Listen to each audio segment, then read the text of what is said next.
तो दोस्तों, अगर अकड़ तोड़नी है तो उन मंजिलों की तोड़ो जिनको अपनी ऊंचाई पे गुरूर है। नमस्कार दोस्तों, मैं दीप बोगना स्वागत करता हूँ आपका अपने यूट्यूब चैनल पे, जिसका नाम है स्टडी इन दीप्स एम्पायर में। तो आप मेरे साथ क्लास 10th की साइंस पढ़ रहे हो और साथ ही में आप मेरे से चैप्टर 1 पढ़ चुके हो, 2 पढ़ चुके हो, 3 पढ़ चुके हो और आज हम पढ़ेंगे चैप्टर 4 जो है हमारा कार्बन और उसके कंपाउंड्स। तो आज हम पढ़ेंगे कार्बन और उसके कंपाउंड के बारे में। तो अगर आप चैनल पर नए आए हो तो कृपया चैनल को सब्सक्राइब करें और जुड़े रहें हमारे साथ।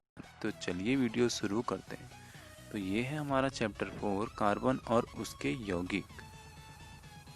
तो इस चैप्टर में हम ये देखेंगे कि कार्बन से हमारे कौन कौन से यौगिक बनते हैं, उसके कितने पार्ट्स होते हैं, बेंजीन रिंग क्या होती है, हीरा कैसे बनता है, C60 क्या होता है, और भी बहुत सारी नई नई चीज़ें आपको आज जानने मिलेंगी। सिंगल बॉन्ड क्या होता है, डबल बॉन्ड क्या होता है, ट्रिपल बॉन्ड क्या होता है, जो कि एग्ज़ाम में बहुत ज़्यादा पूछे जाते हैं। और वो चाहे कोई कंपटीशन एग्ज़ाम हो या आपका कॉलेज या स्कूल एग्ज़ाम हो, ये ज़रूरी ही पूछे जाते हैं।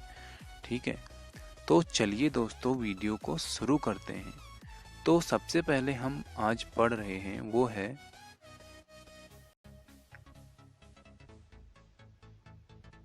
कार्बन में जो आबंध या सहसंयोजी आबंध होता है वो क्या होता है। इससे पहले हम ये देखते हैं कि जो हमारा कार्बन होता है ये कहाँ यहाँ यूज होता है। भोजन में होता है, कपड़े, दवाओं, पुस्तक आदि अनेक वस्तुओं में क्या होता है, हमारा कार्बन यूज होता है। इसके अतिरिक्त कार्बन का उपयोग हम जो सजीव संरचना होती है, यानी जो ह्यूमन बॉडीज़ होती है या अदर बॉडीज़ होती हैं जो सांस ले सकती हैं, वहाँ भी हम कार्बन का यूज होता है। ठीक है, और साथ ही में हम ये देखेंगे कि वायुमंडल में अत्यंत मात्रा में क्या है, कार्बन पाई जाती है। नॉर्मली जो हमारा कार्बन है वो जो है 0.02% कार्बन उपस्थित है हमारे वायुमंडल में। और साथ ही में जो कार्बन डाइऑक्साइड की अगर हम बात करें तो वो कितनी है, 0.03 मात्रा है। और कार्बन डाइऑक्साइड भी हमारा कार्बन का एक रूप होता है, क्योंकि इसमें CO2 यानी C आ गया ना इसमें, तो कार्बन भी इसमें शामिल होता है। ठीक है, तो अब हम शुरू करते हैं कार्बन में आबंधन और सहसंयोजी आबंधन ये क्या होता है। ठीक है, तो और साथ ही हम ये देखेंगे क्वथनांक, गलनांक, ये सब हम कल वाली वीडियो में देख चुके हैं, लेकिन आज हम इसके कुछ यौगिकों के क्वथनांक और गलनांक पढ़ेंगे। तो चलिए शुरू करते हैं। तो सबसे पहले हम ये देखते हैं कि जो कार्बन है और उसके जो कुछ यौगिक हैं उनके जो गलनांक हैं और क्वथनांक हैं ये देखते हैं। तो सबसे पहले हम देखते हैं कि एसिटिक एसिड। एसिटिक एसिड का फॉर्मूला क्या होता है, वो होता है हमारा CH3COOH। क्या होता है, CH3COOH।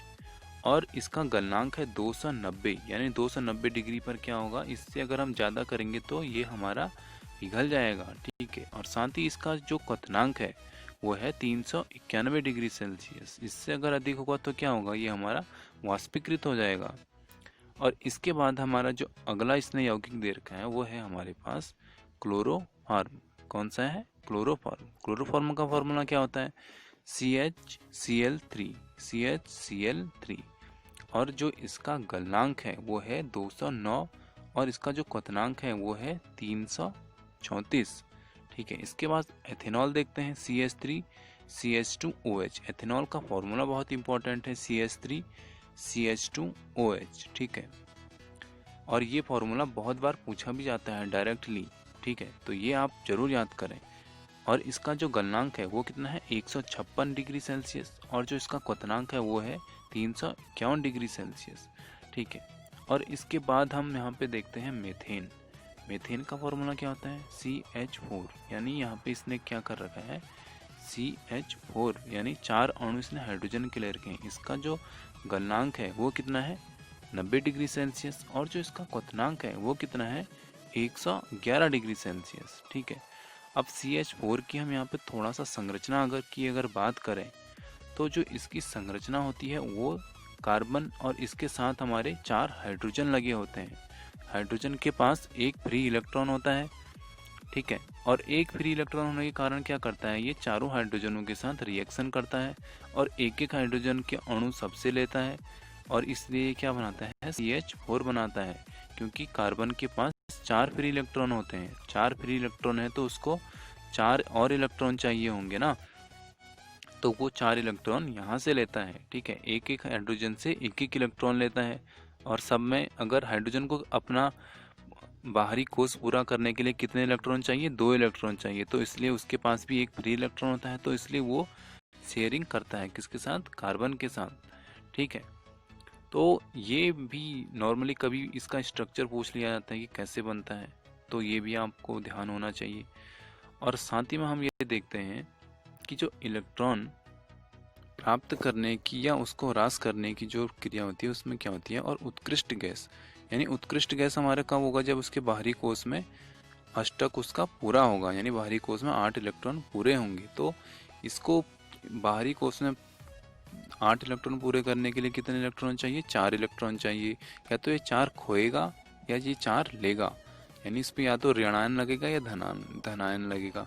ठीक है, यही हो सकता है, 2 ही ऑप्शन बचते हैं हमारे पास। ठीक है, तो इसके लिए इसने यहाँ पे क्या कर रखा है, 2-3 हमको वो दे रखे हैं कि ये इस अकॉर्डिंग करेगा। यानी यहाँ पे क्या है कि ये क्या है, 4 इलेक्ट्रॉन प्राप्त करके क्या बनाता है, C4- बनाता है।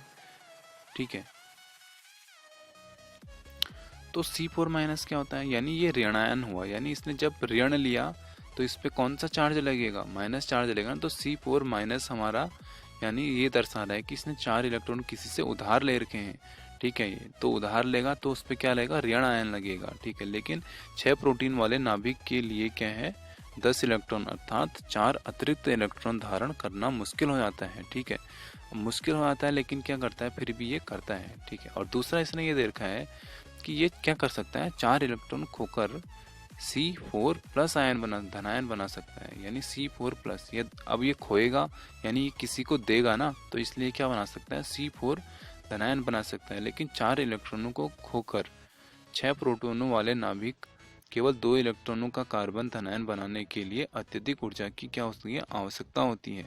इसलिए अगर इसको अत्यधिक ऊर्जा की आवश्यकता होगी, C4+ देगा, तो यानी इसको उतनी चीज़ें अपने से देनी पड़ेंगी, तो उससे क्या होगा कि इस पर डायरेक्ट इफेक्ट पड़ेगा। कार्बन के अन्य जो परमाणु होंगे C4+ के कारण अन्य तत्वों के परमाणुओं के साथ क्या करेंगे, संयोजकता में इलेक्ट्रॉन की साझेदारी की समस्या हो जाती है। ठीक है, और तत्व इसी प्रकार की इलेक्ट्रॉनिक साझेदारी करके अणुओं का क्या करते हैं, निर्माण करते हैं। ठीक है, जिन इलेक्ट्रॉनों की साझेदारी की जाती है वो क्या होते हैं, दोनों परमाणुओं के बाहरी कोष के होते हैं। यानी बाहरी कोष में जब फ्री इलेक्ट्रॉन होंगे तभी तो वो रिएक्शन करेगा ना।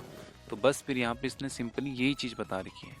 ठीक है, इसके जो फलस्वरूप हमारे क्या होते हैं, दोनों परमाणु क्या होते हैं, गैस विन्यास, यानी ये क्या करेंगे, अपना उत्कृष्ट गैस बनाएंगे। कौन, दोनों। ठीक है, दोनों परमाणु क्या करेंगे, अपने बाहरी कोष को पूरा, यानी बाहरी कोष में अष्टक भरेंगे, 8 परमाणु बनाएंगे, या जो उसके बाहरी कोष में जितने इलेक्ट्रॉन चाहिए होंगे उतने करेंगे। तो इस कारण क्या होंगे, जो हमारे दोनों परमाणु होंगे उत्कृष्ट गैस विन्यास की स्थिति को प्राप्त करेंगे। ठीक है, जैसे कि इससे पहले हमने कार्बन के साथ 4 हाइड्रोजनों की रिएक्शन करवाई थी, तो उसमें हमारा नॉर्मली क्या हुआ था कि हमारे पास था कार्बन और उसके साथ हमने क्या किया था, 4 हाइड्रोजन लिए थे, है ना। तो वही हुआ था, तो 4 हाइड्रोजन के साथ उसने क्या किया, सिंगल बॉन्ड बनाया, यानी एक एक इलेक्ट्रॉन चारों हाइड्रोजन्स को दिया। और इससे क्या हुआ, कार्बन को तो उसका उत्कृष्ट गैस का दर्जा मिल गया और हाइड्रोजन को भी मिल गया। क्यों, क्योंकि हाइड्रोजन के बाहरी कोष में कितने इलेक्ट्रॉन होते हैं, 2 इलेक्ट्रॉन होते हैं। तो यहाँ से उसने एक एक इलेक्ट्रॉन सबसे लिया, इसलिए उसका भी अष्टक पूरा हो गया।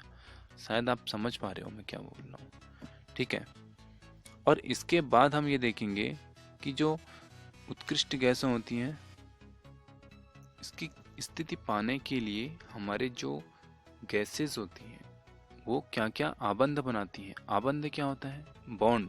बॉन्ड क्या होता है, ये हम अब पढ़ेंगे। ठीक है, तो सबसे पहले इसने हमको एक एग्जांपल दे रखा है हाइड्रोजन का। तो हाइड्रोजन के पास कितने इलेक्ट्रॉन होते हैं, 1 इलेक्ट्रॉन होते हैं। तो ये क्या करता है, दूसरे हाइड्रोजन परमाणु से एक और इलेक्ट्रॉन लेता है, तो ये दोनों शेयरिंग करते हैं। उसके कारण हमारा क्या बनता है, H2 अणु बनता है। और H2 अणु में क्या होता है कि एक अणु हमारा इसने दूसरे वाले से उधार लिया होता है और दूसरे ने दूसरे वाले से उधार लिया होता है, तो आपस में ही ये दोनों क्या करते हैं, साझेदारी करते हैं। तो अब एक एक इलेक्ट्रॉन की साझेदारी हो रही है, तो इसलिए यहाँ पे क्या बनेगा, सिंगल बॉन्ड बनेगा, क्योंकि एक एक इलेक्ट्रॉन की साझेदारी हो रही है। ठीक है, तो यहाँ पे ये एक एक इलेक्ट्रॉन की साझेदारी करके इसने क्या किया, अपना बाहरी कोष पूरा कर लिया। तो बाहरी कोष ही पूरा करना है हमको, और कुछ नहीं करना है। ठीक है, तो इस कारण पे यहाँ पे इसने क्या बनाया, H सिंगल बॉन्ड H। तो H सिंगल बॉन्ड H का मतलब क्या हुआ कि हमारा एक इलेक्ट्रॉन की शेयरिंग हो रही है। ठीक है, और इसी के साथ अगर हम एक दूसरा एग्जांपल लें, Cl2 के बाहरी कोष में हमको 2 इलेक्ट्रॉन चाहिए होते हैं। ठीक है, तो वो दोनों आपस में ही रिएक्शन करके दो दो इलेक्ट्रॉनों का आदान प्रदान करते हैं और Cl2 बनाते हैं। तो इसलिए यहाँ पे क्या लगता है, डबल बॉन्ड लगता है। तो डबल बॉन्ड क्या होता है, डबल बॉन्ड वो बॉन्ड होता है जहाँ पे 2 इलेक्ट्रॉनों की शेयरिंग होती है। जैसे कि अभी हमको ये अगला एग्जांपल दे रखा है ऑक्सीजन का। ऑक्सीजन की जो बाहरी कोष होता है उसमें 6 इलेक्ट्रॉन होते हैं। तो 6 इलेक्ट्रॉन में से अब इसको बाहरी कोष में कितने चाहिए, 2 इलेक्ट्रॉन चाहिए। हाइड्रोजन में कितना चाहिए था, 1 चाहिए था। तो उसने दूसरे वाले से शेयर किया था, तो वहाँ पे क्या लगा था, सिंगल बॉन्ड लगा था। ठीक है, लेकिन ऑक्सीजन को कितने चाहिए, 2 चाहिए, है ना। तो यहाँ पे डबल बॉन्ड लगेगा। क्यों, क्योंकि उसके बाहरी कोष में 2 हैं, 2 इलेक्ट्रॉनों की कमी हो रही है। तो 2 इलेक्ट्रॉन कमी से क्या होगा, ऑक्सीजन की जो 2 परमाणु होंगे उसके बीच दोहरा बंध मतलब डबल बॉन्ड लगेगा, यानी वो 2 इलेक्ट्रॉन शेयर करेगा। ठीक है, तो इस क्रिया में क्या होगा, हमारा 4 इलेक्ट्रॉन तो साइड हो जाएंगे, लेकिन 2 इलेक्ट्रॉन जो रिएक्शन करेंगे वही हमारा डबल बॉन्ड बनाएंगे। ठीक है, जो ये 4 इलेक्ट्रॉन है, क्योंकि ये अभिक्रिया में भाग नहीं लेंगे इसलिए ये इनको हम बॉन्ड में शामिल नहीं करेंगे, लेकिन जो 2 इलेक्ट्रॉन लेंगे उनको हम बॉन्ड में शामिल करेंगे। ठीक है, जो बॉन्ड में शामिल होंगे वही इलेक्ट्रॉन आएंगे। तो ऐसा नहीं कि उसके पास 6 इलेक्ट्रॉन बचे हुए हैं तो 6 बॉन्ड लगा दे, नहीं, डबल बॉन्ड ही लगेगा। ठीक है, और इसके बाद जो हमारा त्रिआबंध होता है उसमें क्या होता है, 3 बॉन्ड यानी 3 इलेक्ट्रॉनों की शेयरिंग होती है। तो नाइट्रोजन की जो बाहरी कोष है उसमें कितने इलेक्ट्रॉन होते हैं, उसमें 5 इलेक्ट्रॉन होते हैं। तो इसको आप अपना अष्टक पूरा करने के लिए 3 इलेक्ट्रॉन चाहिए, क्योंकि बाहरी कोष में 5 इलेक्ट्रॉन है ना, 5 इलेक्ट्रॉन है, तो अष्टक पूरा करने के लिए 8 इलेक्ट्रॉन चाहिए। तो कितने अब चाहिए, इसको 3 चाहिए। तो ये क्या करता है, दूसरे नाइट्रोजन अणु से अभिक्रिया करता है और N2 बनाता है, और N2 बनाने के लिए इसने 3 इलेक्ट्रॉनों की आदान प्रदान किया, यानी उसने 3 दूसरे वाले नाइट्रोजन के अणु से 3 परमाणु लिए। ठीक है, तब हमारा क्या बनेगा, यहाँ पे ट्रिपल बॉन्ड। तो आप इनको नॉर्मली समझो कि ट्रिपल बॉन्ड कब बनेगा, जब 3 इलेक्ट्रॉन लेंगे, यानी N ट्रिपल बॉन्ड N। ठीक है, और बना के हमारा N2 बना। ठीक है, तो सिंपल है, इसमें ज़्यादा दिमाग लगाने के लिए कुछ नहीं है। नाइट्रोजन के एक अणु में नाइट्रोजन का क्या होता है, प्रत्येक 3 इलेक्ट्रॉन देता है, जिससे इलेक्ट्रॉन के 3 सहभागी युग्म प्राप्त होते हैं, जो इसे क्या करता है, 2 परमाणुओं के बीच त्रिआबंध का बनना कहा जाता है। ठीक है, N2 की इलेक्ट्रॉन बिंदु संरचना क्या होती है, इससे त्रिआबंध हम इस चित्र में देख सकते हैं। तो यहाँ से आपको एक चीज़ तो स्पष्ट हो गई कि सिंगल बॉन्ड क्या होता है, डबल बॉन्ड क्या होता है, और ट्रिपल बॉन्ड क्या होता है। ठीक है, तो सिंगल बॉन्ड तो हमारा नॉर्मल है, 1 इलेक्ट्रॉन शेयर होगा सिंगल, 2 इलेक्ट्रॉन शेयर होंगे तो डबल, और अगर हम 3 इलेक्ट्रॉनों की शेयरिंग करते हैं तो ट्रिपल बॉन्ड। बस इलेक्ट्रॉनों की शेयरिंग पे आप ध्यान दो कि कितने इलेक्ट्रॉन शेयर हो रहे हैं, और कुछ नहीं। ठीक है, और इसके बाद हम देखते हैं कि अमोनिया, यानी अमोनिया का इसने फॉर्मूला दे रखा है NH3। क्या आप इस अणु की इलेक्ट्रॉन बिंदु संरचना को क्या कर सकते हैं, चित्रित कर सकते हैं। तो चलिए हम इसको NH3 की इलेक्ट्रॉन बिंदु संरचना बताते हैं कि इसकी इलेक्ट्रॉन बिंदु संरचना कैसे बनेगी। ठीक है, तो हम पहले बीच में लिख लेंगे नाइट्रोजन, और इसके 3 तरफ, क्योंकि NH3 बनना है तो 3 तरफ सिंगल बॉन्ड लगेगा और हाइड्रोजन लग जाएगा तीनों तरफ। और नाइट्रोजन में हमको अभी हमने देखा था कितने इलेक्ट्रॉन चाहिए, 3 इलेक्ट्रॉन चाहिए। उसके बाहरी कोष में 5 होते हैं तो 3 चाहिए ना, तो हम 3, इसमें सिंगल बॉन्ड लग गया। और यहाँ से हमने एक चीज़ देखा कि हाइड्रोजन के पास 1 इलेक्ट्रॉन है, तो उसने 1 इलेक्ट्रॉन नाइट्रोजन को दिया, तो तीनों हाइड्रोजन ने 1-1 इलेक्ट्रॉन किसको दिया, हाइड्रोजन को, नाइट्रोजन को दिया। ठीक है, तो इससे हमारा बना अमोनिया NH3। और इससे हमारा ये चीज़ भी हो गया कि हाइड्रोजन के सभी अणुओं के पास 2-2 हो गए और नाइट्रोजन के पास 8 इलेक्ट्रॉन हो गए इसके बाहरी कोश में। ठीक है, तो यहाँ पे हमारा नाइट्रोजन ने जब सिर्फ 3 इलेक्ट्रॉन लेने थे और तो उसने क्या किया, हाइड्रोजन के तीनों अणुओं से एक एक इलेक्ट्रॉन लिया। ठीक है, क्योंकि उसके पास एक एक ही इलेक्ट्रॉन है, हाइड्रोजन के पास तो एक ही इलेक्ट्रॉन होता है ना, तो इसलिए उसने एक ही इलेक्ट्रॉन लिया और हाइड्रोजन का भी इससे बाहरी कोश पूरा हो गया, उसको भी उत्कृष्ट गैस का दर्जा मिल गया। ठीक है, और यहाँ पे CH4 हमको दे रखा है और CH4 हम पहले भी देख चुके हैं। मीथेन की अभी हमने थोड़ा देर पहले उसका स्ट्रक्चर देखा था कि उसका स्ट्रक्चर कैसा होता है। तो CH4 नॉर्मली उसने क्या किया, कार्बन के एक एक अणु के साथ हाइड्रोजन के एक एक अणु की शेयरिंग करवा दी। ठीक है, और इसमें क्या है कि मीथेन की इलेक्ट्रॉन बिंदु संरचना दर्शाई भी गई है, आप इस चित्र द्वारा समझ सकते हैं।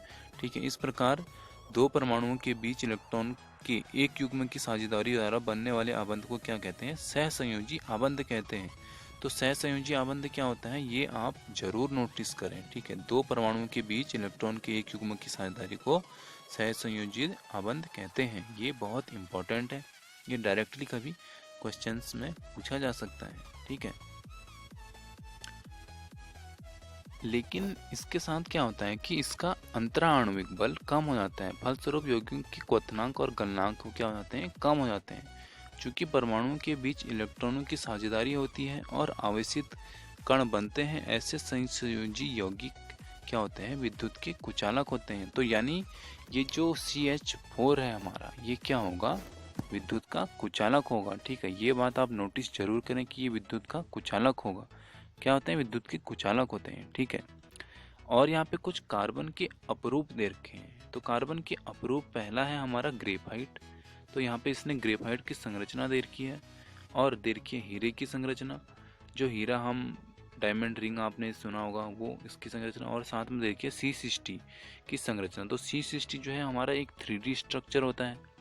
ठीक है, तो यानी एक कार्बन के 60 अणु हैं यहाँ पे और वो सब क्या है, सब पे सिंगल सिंगल बॉन्ड लगा है। ठीक है, कोई डबल बॉन्ड से नहीं जुड़ा है, सब पे सिंगल बॉन्ड लगा है। तो ये स्ट्रक्चर इतना जटिल है कि 3D स्ट्रक्चर में भी हम इसको समझने में इसको बहुत टाइम लगता है। ठीक है, तो अगर आपको मौका मिले तो ज़रूर समझें इसको समझ के आपको बहुत आपकी नॉलेज बढ़ेगी। इसके बाद हम आपकी कल वाली वीडियो में देखेंगे, यहाँ पे ये वीडियो समाप्त, कार्बन के सर्वोत्तम अपरूप देखेंगे और साथ ही में हम ये देखेंगे कि संतृप्त और असंतृप्त कार्बन के यौगिक होते हैं, ये क्या होते हैं। तो अगर आपको आज की वीडियो पसंद आई हो तो कृपया वीडियो को ज़्यादा से ज़्यादा सब्सक्राइब करें और बने रहें दोस्तों हमारे साथ। तो कल की वीडियो में हम आगे के पार्ट्स देखेंगे। तो थैंक यू गाइस।